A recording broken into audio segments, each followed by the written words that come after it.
A rawhide can really be a problem for you. Wait, what was that? We're talking about Reagan? Sorry.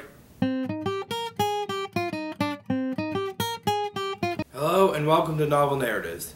I'm your host, John, and this week we will be looking at Rawhide Down. Published in March of 2011, this book follows the near assassination of Ronald Reagan.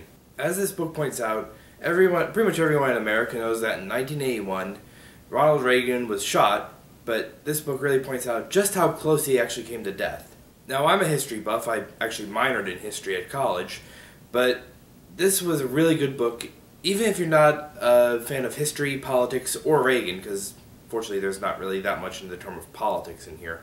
This book reads a lot like a movie. There's a lot of action in it, and you really get a sense of urgency from when Reagan is shot to all the surgery he has to go through just to recover from it.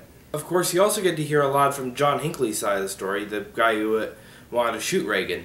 You get to hear his side of the story from before it goes to Washington to pretty much after his arrest. If you're not a huge history buff, this book may not be quite for you, but if you do like history and learning about anything in our past, this will be a good book for you too. And even if you didn't happen to like Reagan all that much, I would still recommend it because, like I said, there's not a whole lot in the way of politics here. It's pretty much all about protecting the president after he's been attacked.